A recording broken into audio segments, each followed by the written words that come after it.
Diyos.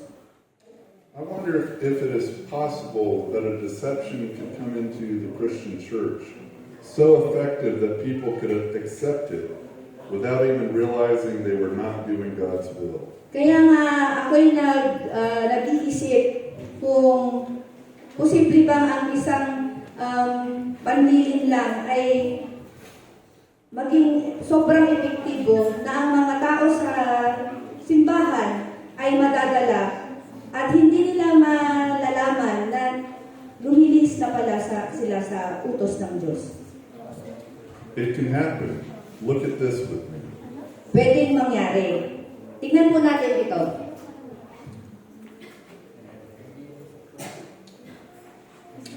Exodus 20 verses 8 through 11 says, "Remember the Sabbath day to keep it holy." Sabi po sa Exodus 20, verse 8 hanggang 11, sabi po, lagi mong tandaan at ilaan para sa akin ang araw ng pamamahinga.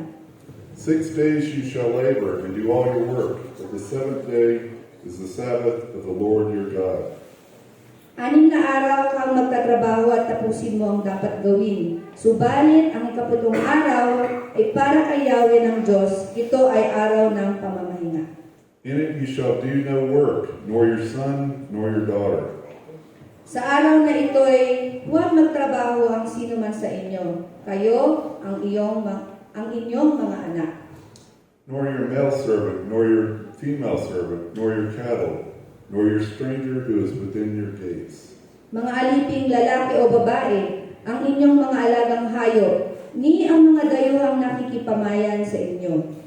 For in 6 days the Lord made the heavens and the earth, the sea, and all that is in them, and rested the seventh day. 6 na araw kong nilikha ang langit, ang lupa, ang dagat, at ang lahat ng nasa mga ito. Ngunit, namahinga ako sa 7 araw. Therefore the Lord blessed the Sabbath day and hallowed it. Kaya ito'y aking pinagpala at inilaan para sa akin. That's the fourth commandment. Yan ang ika-4 na utos. And why did God give the Sabbath to the human family? Bakit kaya binigay ng Diyos ang pang-4 na utos sa atin ngayon? He knew that we would need rest from the busyness of life. Dahil alam ng Diyos na kailangan natin ng pahinga mula sa ating mga napaka-abalang araw. He knew people would need time to connect with each other. Alam niya ng mga tao ay kailangan ng makipag-ugnayan sa isa't isa. And he knew that people would need time to connect with God. Alam din niya na kailangan natin na makipag-ugnayan sa ating Diyos. And he gave the Sabbath as a memorial. At ibinigay niya ang araw ng Sabat bilang isang alaala. In the heart of Manila, there's a memorial to remember what Dr. Jose Rizal did for his nation. Sa Manila, doon po sa Rizal Park, ay merong isang estatwa na kung saan pinatayo ang estatwa ni Jose Rizal upang maalala natin kung ano yung ginawa niya para sa ating bansa. God gave us the seventh-day Sabbath as a memorial. Ang Panginoon, binigay niya ang 7 araw upang siyang paalaala na tayo kanyang, na ang Sabat ay paalaala para sa ating lahat. Calling us to keep forever in mind, to remember that He is our Creator and our Recreator. Ito ay para maalala natin na ang Jesus, na ang ating tagapaglalang ay ang ating Diyos. The Bible Sabbath is right in the heart of God's law. Ang Sabat na binabanggit sa Biblia ay ito ay nasa sentro ng utos ng Diyos. And it shouldn't surprise anyone that this sign of God's creative power At hindi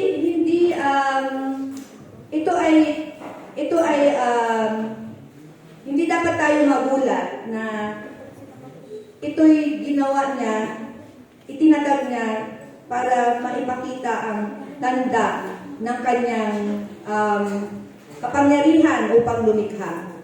Of his ownership of this world would come under attack. Nasa kanya, yung ano to, nung siya may-ari ng mundong ito. Kaya nga, itong utos na ito ay laging inaatake. It encourages us to spend time with God. Hinihikayat tayo na maglaan tayo ng oras para sa ating Diyos. Remembering that He is Creator and that we are dependent on Him. Na inaalala natin na siya ang ating tagapaglalang at tayo ay nakadepende o umaasa lamang sa Kanya. God gave the Sabbath to the human family back at creation. Noon pa lang nilalalang ang mundo ay binigay na niya ang araw ng Sabat. Some people say it was just for the Jews, but it wasn't only Jewish. Sabi ng madami, ito ay gawain lang yan ng mga Hudyo. Pero hindi lang ito para sa mga Hudyo. The Sabbath was instituted over 2,000 years before a single Jew ever was on the earth. Ang araw ng Sabat ay itinatag ito mahigit 2,000 taon na bago pa nagkaroon ng mga Hudyo dito sa mundong ito. God's people kept the Sabbath as they wandered in the wilderness. Diba, yung Panginoon, binigyan niya yung mga tao ng, sinabi niya na ipangilin nila yung araw ng Sabat yung mga Israelita nung sila ay naglalakbay sa wilderness. Ilang. They kept the Sabbath when they settled in the Promised Land. Ipinangilin din nila ang sa araw ng Sabat nung sila ay nanirahan na sa lupang pangako. And when Jesus lived on earth, He and His followers kept the Sabbath day. At nung si Jesus ay narito sa mundong ibabaw, siya at ang kanyang mga tagasunod ay ipinangilin din ang araw ng Sabat. If it was changed, that would not be like something God would do. Kapag nabago yung bagay na ito, yung ikaapat na utos na ito, ay hindi siguro yun yung gagawin, hindi yung Panginoon. Ito'y malaking bagay na kailangan ang Diyos kailangan pinangunahan ng Diyos. So one would think that if God's own law was going to change, Kaya nga, kapag ang batas ng Diyos ay mayroong pagbabago, if there was going to be some sort of constitutional amendment regarding the Ten Commandments, para itong sa batas ba, na parang may ipapasa na amyenda na may mababago. Di ba? Parang may papeles na, ito, mababago na, ganyan. Ganun po yung mangyayari dapat. the Bible would surely say something about it, right? Di ba? Sigurado na kung may pagbabago man, dapat nakasaad siya sa salita ng Diyos sa Biblia. Let's look in the Bible right now. Tignan natin yung Biblia. We'll go to the New Testament and look there. Punta tayo sa Bagong Tipan at tignan natin doon. In the New Testament, the first day of the week, Sunday, is mentioned 8 times. Okay. O baka nasa quiz. So, yung New Testament, yung daw Bagong Tipan, yung first day o yung unang araw ng bawat linggo o yung tinatawag na Sunday o linggo ay nabanggit siya ng 8 beses. If Sabbath changed, the Bible must say so. Pag nagbago ang Sabat, dapat meron sinasabi ang Biblia tungkol dito. If Sunday is a new day for believers, then the Bible will definitely say so. Kaya kapag yung linggo ay sinabing ito yung bagong araw para sa mga mananampalataya, dapat meron talagang sinasabi ang Biblia tungkol dito. There are scores of texts in the Bible encouraging us to keep the Sabbath day holy. Maraming mga teksto o nakasulat sa Bible na hinihikayat tayo na ipangiling natin ang araw ng Sabat. Merong nasa higit 50 na teksto sa New Testament na nagsasabi tungkol dito. Over 50 in the New Testament alone. Yun, sa New Testament pala, 50 na. 8 texts in the New Testament that mention the first day, Sunday. At meron ding 8 teksto, gaya ng sabi natin kanina, may 8 teksto na nagsasabi tungkol sa unang araw or Sunday. So if Sunday is holy, we ought to see that in one of those 8 texts. Kapag yung Sunday o yung linggo ay banal, dapat meron tayong makikita na sinasabing banal ito dito sa 8 teksto na sinabi natin kanina.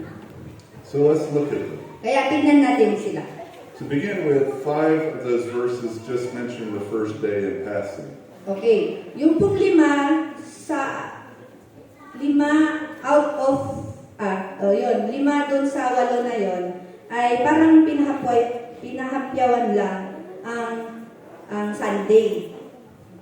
They don't say anything else. Walang sinasabi tungkol dito.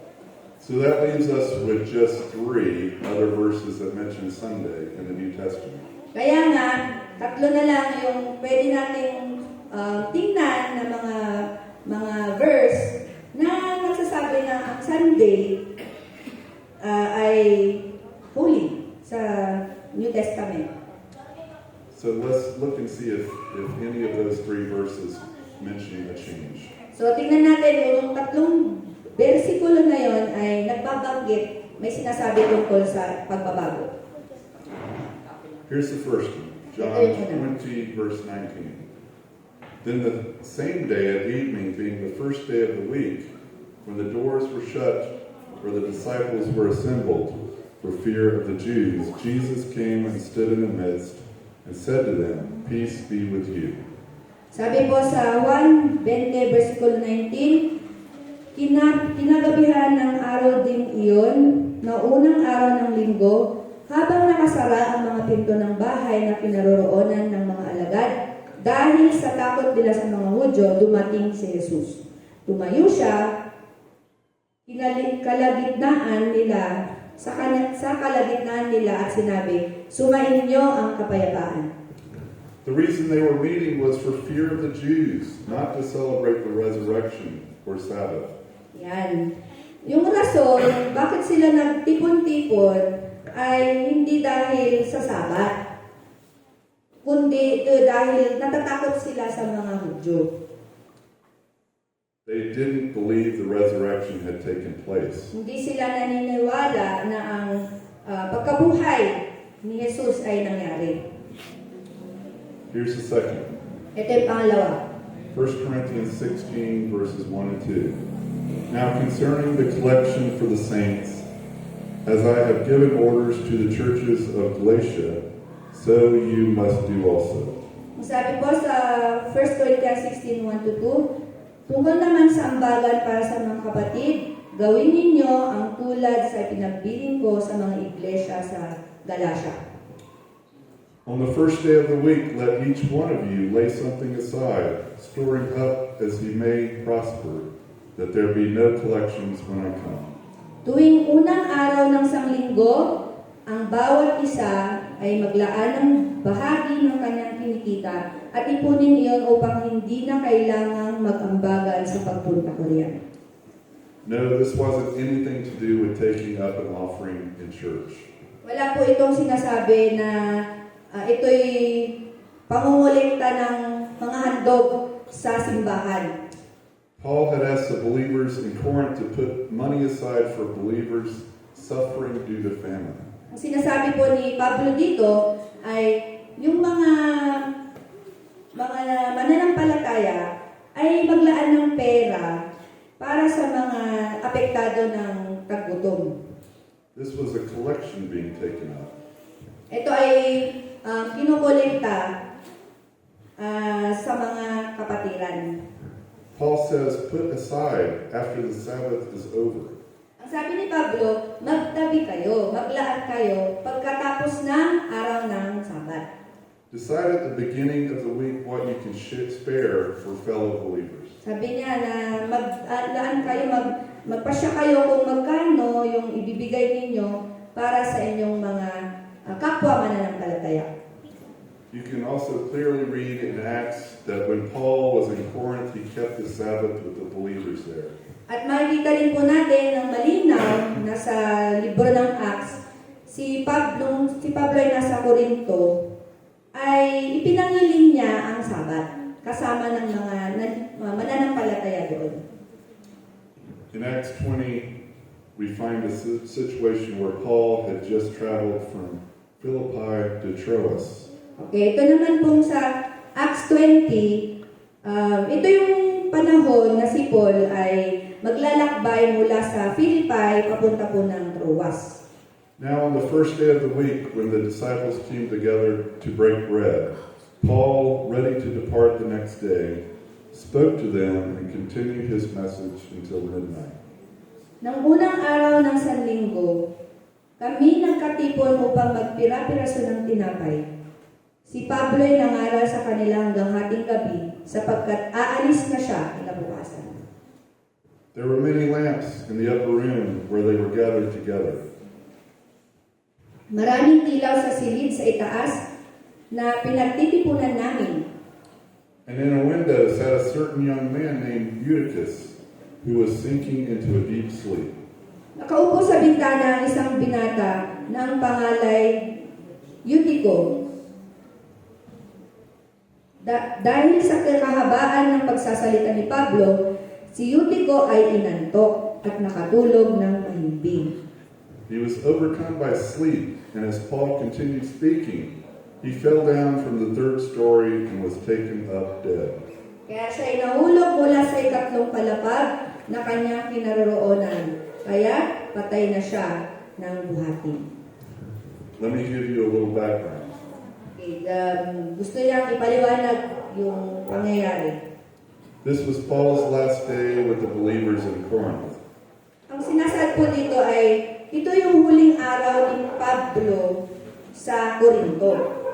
That's why he preached so long. Dahil yung huling araw niya to, kaya mahaba yung kanyang sinabi. And remember that according to the Bible, a day begins and ends at sunset. Okay, tandaan po natin na sabi po sa Biblia, ang araw ay nagsisimula sa pagtaas ng araw at natatapos sa paglubog ng araw or sunset. So Paul preached on Saturday night.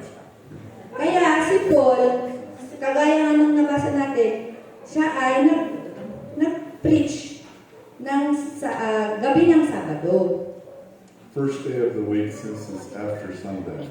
Ito yung, kasi sabi diba first day doon, sabi mo. Kaya, ibig sabihin, ito ay sundown ng gabi ng Sabado. He eats, sleeps, walks 14 miles to Assos to meet other disciples. Si Pablo ay kumain, natulog, at naglakad siya ng 14 na milya papunta ng Assos para makipagkita sa kanyang sa ibang mga disipulo. He's definitely not keeping Sunday holy. Kaya sigurado na hindi niya talaga pinangingilin ang araw ng Linggo. The Sabbath day points us to Jesus, Ang araw ng Sabat ay itinuturo tayo kay Jesus. the one who created this earth back in the beginning. Siya ang lumalang sa mundong ito mula pa nung umpisa. In these final days of Earth's history, there is a call to worship Him. Ngayong mga huling panahon ay merong panawagan na tayo sambahin natin ang ating Diyos. Revelation 14:7 calls us to the risen Savior when it says, "Worship Him who made heaven and earth, the sea, and springs of water."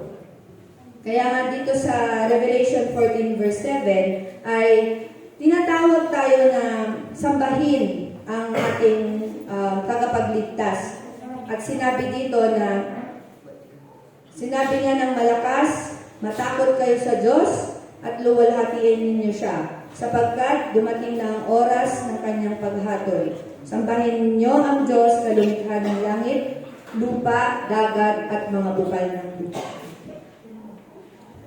That's a call to remember the Sabbath day and keep it holy. Yan po ay isang panawagan na alalahanin natin na ang Sabat ay ating ipangilin. In fact, the angel there in Revelation 14 uses the same language as is used in the Sabbath commandment.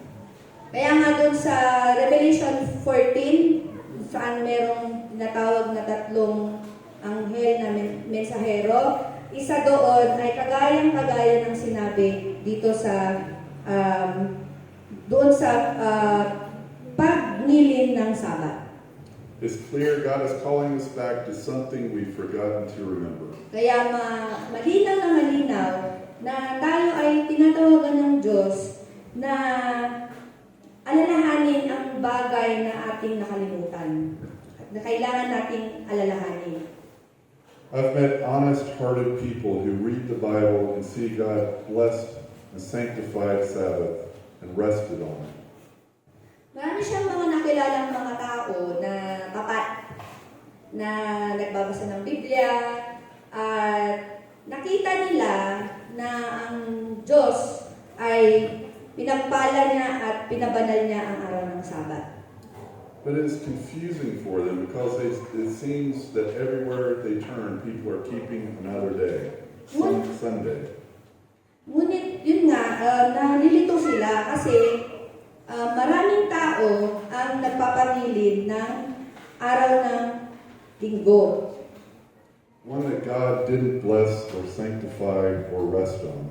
Na ang Linggo naman ay hindi naman ito ang sinabi o iniutos ng Diyos na ating ipangilin. It's clear in the Bible that Jesus and his disciples kept the Sabbath.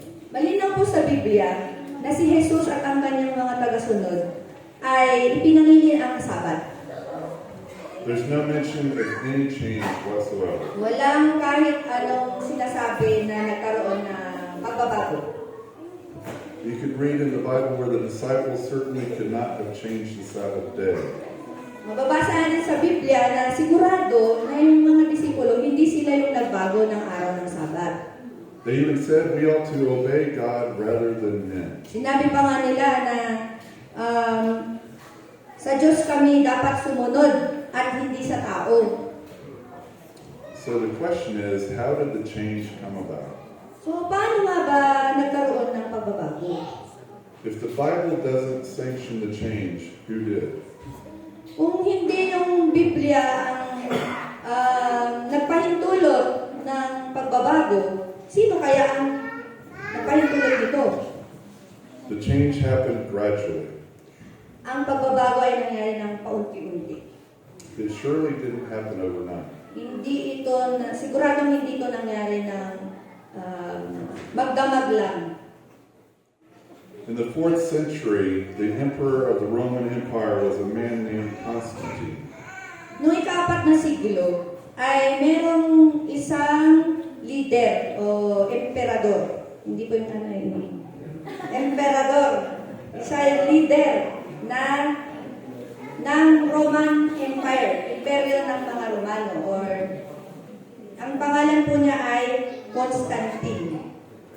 His empire was fractured, and as part of an effort to unite his empire, Constantine passed a law that sought to unite everyone religiously. Yung kanyang sinasakupan ay nagkawatak-watak. At gusto niya, at ang isa sa mga nais niyang gawin upang mapagkaisa ulit ay may magpatupad ng batas na lahat sila ay susunod sa isang religiyon. Sa aspeto ng religiyon sila pag-iisahin. Here's the part of the edict he issued. Ito po yung isa sa mga sinabi niya o mga pinasa niya ng mga batas. On the venerable day of the sun, let the magistrates and people residing in cities rest, and let shops be closed. Yan, sinasabi po dito na sa araw ng mga araw, day of the sun, sabi ganyan, magpapahinga ang mga mahistrado. Ito yung mga magistrates, yung mga leader ko eh.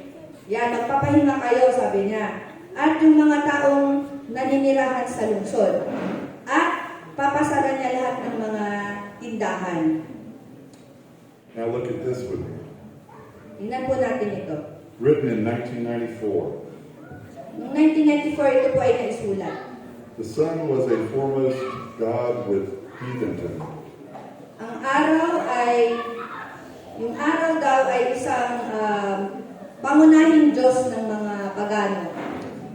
There is in truth something royal, kingly about the sun, making it a fit emblem of Jesus, the Son of Justice. May isang marangal at makaharing katangian ang araw. At ito ay naging angkop na sagisag ni Jesus, ang araw ng katarungan. Hence, the church in these countries would seem to have said, keep that old pagan name. Sa mga tweet, ang simbahan sa mga bansang ito ay tila nagsabi, panatilihin ang lumang paganong pangalan. It shall remain consecrated, sanctified. Manatili itong banal, pinabanal. And thus, the pagan Sunday, dedicated to Balder, became the Christian Sunday sacred to Jesus. At sa gayon, ang paganong araw ng linggo na inialay kay Balder ay naging Kristiyanong linggo, banal para kay Jesus. Do you see what happened? Nakita niyo ba kung anong nangyari? Constantine wanted to unite the empire, and Roman church leaders wanted to convert pagans. Si Constantine, gusto niya na magkaisa ang kanyang mga sinasakupan. Yung mga Romano naman, gusto nila na magbalik loob yung mga pagano. The Bible Sabbath was changed by the government of the Roman Empire. Ang Sabat na nakasaad sa Biblia ay binago ng gobyerno ng Romano. Not by Jesus, not by disciples. Hindi po si Jesus ang nagbago nito, hindi rin po ang mga alagad niya. The Catholic Church Council of Laodicea records the first prohibition of keeping the Bible Sabbath. Ang simbahang Katoliko, yung konseho or council ng Laodicea ay nakatala doon yung unang pagbabawal na ipangilin ang araw ng Sabat na nakasaad sa Biblia. Then look at this from the Council of Laodicea. At tingnan po natin dito yung sinabi sa council sa Laodicea. It says, Christians shall not Judaize and be idle on Saturday.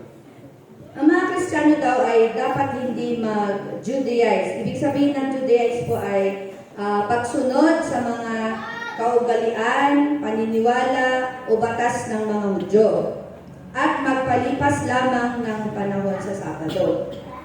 But the Lord's day they shall especially honor, and as being Christians shall, if possible, do no work on that day. Pero ang araw ng Panginoon ay kanilang higit na igalang.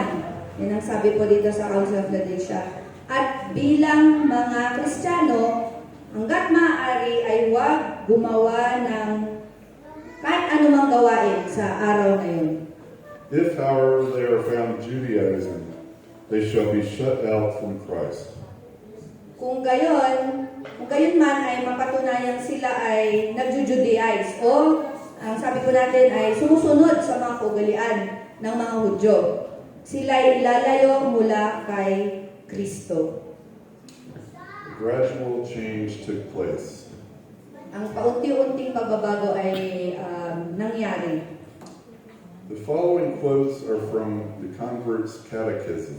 Itong mga katagang ito ay galing po sa libro ng mga Katoliko na pinamagatang The Convert's Catechism. Which is the Sabbath day? Alin ba ang araw ng Sabat? Saturday is the Sabbath day. Sabado ang araw ng Sabat. Why do we observe Sunday instead of Saturday? Bakit natin pinangingilin ang linggo sa halip na Sabado?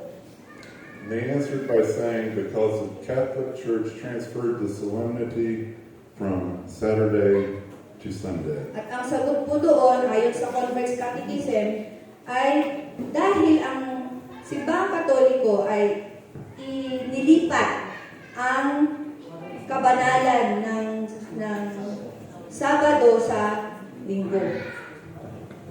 Does any church have the authority to change God's law? Meron bang karapatan or kapangyarihan ang kahit anong simbahan na palitan ang mga utos ng Diyos?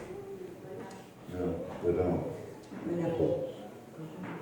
In the book called Catholicism and Fundamentalism, written by Carl Keating, you'll read on page 38 this. Ayan, yan po yung mababasa sa libro na pinamagatang Catholicism and Fundamentalism na sinulat ni Carl Keating.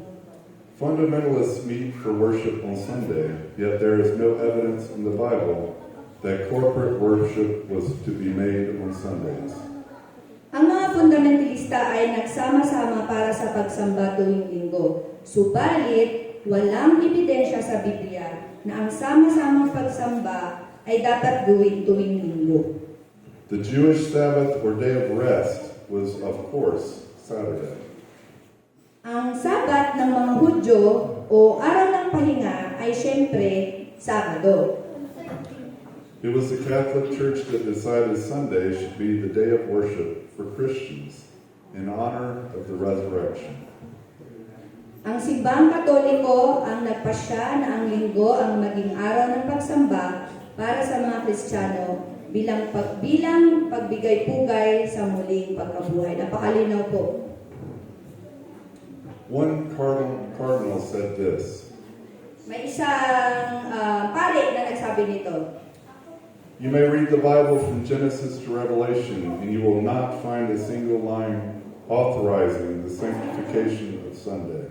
ayan, sinabi niya na pwede mong basahin yung Biblia mula umpisa, Genesis hanggang sa Apokalipsis, pero wala kang ni isang verse o scripture text na sinasabi na binibigyan na ng kabanalan ang araw ng linggo. The scriptures enforce the religious observance of Saturday. Sabi niya, ang kasulatan ay nagpapatibay ng religyoso na pagngingilin sa araw ng Sabado. The question we have to answer is this: Ito yung kailangan natin sagutin na bagay. what will be our guide? Ano dapat yung ating gabay? God's word, God's truth, or tradition? Ang salita ng Diyos, ang katotohanan ng Diyos, o tradisyon? I know sometimes that question can come close to a person. Minsan, ang katanungan ito ay dumadapo sa ating mga isipan. But the answer is never really difficult. Ngunit ang sagot ay hindi naman talaga ganun kahirap. Who made us? Sino bang gawa sa atin? Jesus. Si Jesus. Who suffered for us? Sino ang nagdusa para sa atin? Jesus. Si Jesus. Who died for us? Sino ang namatay para sa atin? Jesus. Si Jesus. Who rose for us? Sino ang nabuhay muli para sa atin? Jesus. Si Jesus. Who has redeemed us? Sino ang tumubos sa atin? Jesus. Si Jesus. Is there anything you wouldn't want to surrender to Jesus when you know His will? Meron ka bang isang bagay na hindi mo gustong isuko sa Panginoon? Kahit na alam mo na yung nais or yung kalooban ng Diyos para sa iyo. there shouldn't be. Dapat wala. So we have to ask ourselves what the foundation of our faith is. Kaya kailangan natin laging tanungin yung ating mga sarili. Ano ba yung basihan ng aking pananampalataya? And we will settle on what God says or on what man says. At susunod tayo sa sasabihin ng Panginoon or sa sasabihin ng tao. Sometimes it isn't easy to see something because of our history. Minsan, hindi madali na tingnan ang isang bagay dahil nga sa ating history or kasaysayan. Or because of what we see other people doing. O dahil kung ano yung nakikita natin sa ibang tao na ginagawa nila.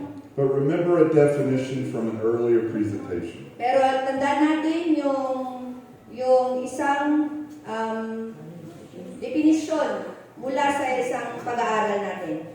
The Bible says we are saved by grace through faith.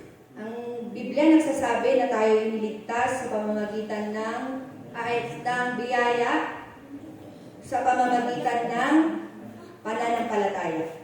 And what is faith? Ano ang pananampalataya? Faith is relying on the Word of God to do what it says it will do. Ang pananampalataya ay ang pagtitiwala sa salita ng Diyos na gagawin nito ang sinasabi nitong gagawin dahil ito ay salita ng Diyos. Because it is God's Word. Dahil ito ay salita ng Diyos. And is that good advice? Ito'y napakagandang payo, diba? Yes, it is. Oo.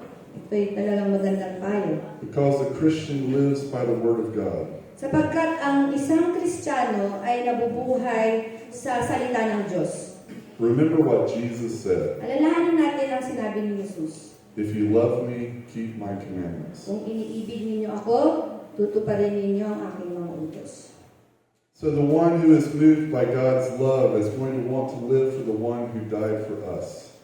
Kaya ang tao na kinilos ng pag-ibig ng Diyos ay gugustuhin na naisin na mabuhay para sa taong namatay para sa atin. Here is where we see the importance of faith. Dito natin makikita ang kahalagahan ng pananampalataya. Revelation 14:12 says, "Here is the patience of the saints.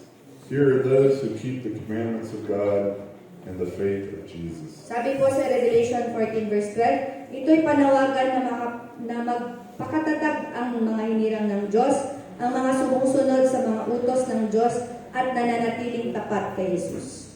This isn't a matter of days. Hindi ito usapin ng araw. Instead, it is a matter of surrender. Pero bagkus ito ay usapin ng pagsuko. Will we surrender to Jesus and allow His will to be done in our lives? Tayo ba'y susuko sa Panginoon at hayaan siya na mangyari ang kanyang kalooban sa mga buhay natin? God's will is what is important here. Ang kalooban ng Diyos ang siyang mahalaga dito. Someone is going to tell you that you can pick whatever day you like. Merong magsasabi sa atin na pwede mong piliin kahit anong araw yung gusto mo.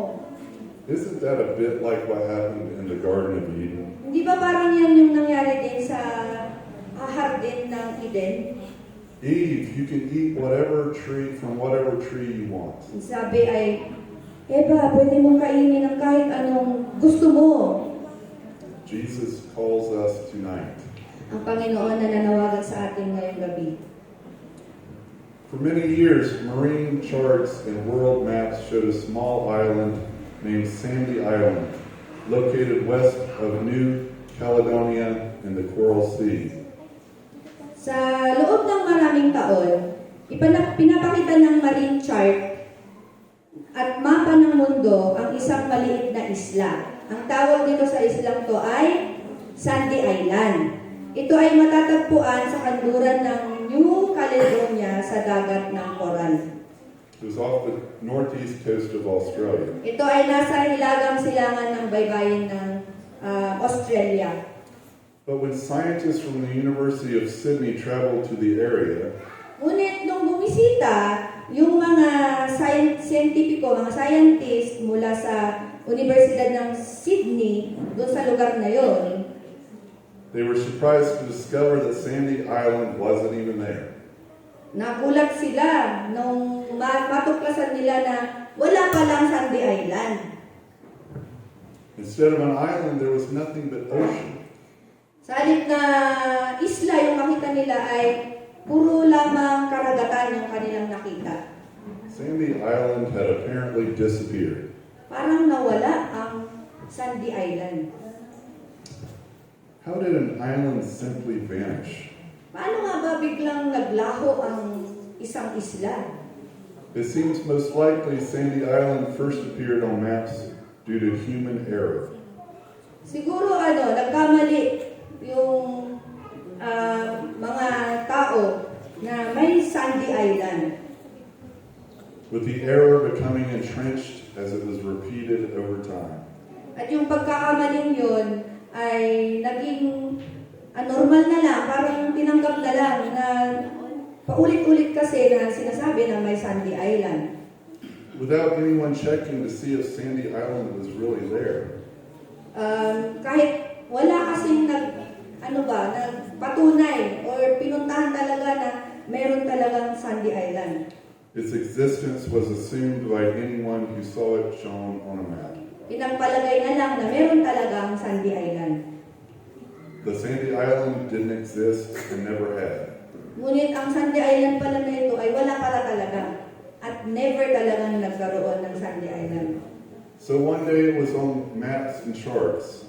Kaya isang araw merong nakita sa mga mapa at charts na to. And the next day, after the error was fixed, it was gone. Kinabukasan nung inayos na yung pagkakamaling ito, ay nawala na ang island na ito. The island just disappeared. Ang islang ito ay bigla na lang naglaho. What happens when one of God's commandments disappears? Anong mangyayari kung ang utos ng Diyos ay mawawala? Well, the truth is, it doesn't. Pero ang katotohanan, hindi siya mawawala. It can't. Hindi pwede. It's still there. Lagi siyang nandun. And God says, I want you to get the most out of life. At ang gusto at ang nais ng Panginoon ay mabuhay tayo ng makuha natin yung mga pinakamagandang bagay na pwedeng ibigay ng buhay na ito. This is for you. Ito ay para sa iyo. Friends, in closing, let's think about this for just a minute. Mga kapatid, sa pagtatapos natin, pag-isipan po natin itong bagay na ito. Think back to what it says in Genesis chapter 1. Isipin natin yung sinabi sa Genesis 1. In creation week, he created everything in 6 days, right? Di ba sa creation, sabi niya, ginawa niya lahat sa loob ng 6 na araw. He created the universe, he created the world, he created man. Ginawa niya ang universo, ang ating mundo, at ang tao. Created the animals, the birds. Ginawa niya yung mga animal, mga ibon. Everything was there. Lahat ay naroon. If the seventh day wasn't very important for God to create for us, he could have just stopped after day 6. Kapag hindi mahalaga yung pang-7 araw, dapat tumigil na siya sa pang-6. But he didn't. Pero hindi siya tumigil. He created a 7th day specifically for our day of rest as a memorial. Ginawa niya at inatag niya ang pang-7 araw para po sa ating pagpapahinga at para mapaalalahanan tayo. Don't you think if he created another day for this specific reason, there's no way he would have changed it? Kapag meron pang ibang paraan na gagawin ito, ay hindi na niya pipiliin yun. Hindi niya pipiliin yung bagay na yun. I hope you will be committed to keeping God's true Sabbath. Sana po tayo maging tapat sa pagninilin ng totoong araw ng pagsamba. And I can tell you from experience, I don't know what I would do without it. At masabi niya po sa karanasan niya na hindi niya alam ang gagawin kapag wala ang Sabat. I know this is a lot to digest, so let me pray for you tonight. Alam po niya na ito ay mahirap na intindihin, kaya nais po niya tayong pagdasal ng gabi. Dear Heavenly Father, our Creator, our God, we thank you that you created a day specially for us, that we can rest, we can come close to you, we can come close to each other, and you know that we need that day, and you created it especially for us. We thank you, and I pray that each one here will be committed to keeping your Sabbath day and see what a blessing it becomes for them. Lord, we thank you. You think of all the ways to bless us, and we're just humbled by it, Lord. We just thank you for your love. We pray this in Jesus' name. Amen. I think we have another question and answer.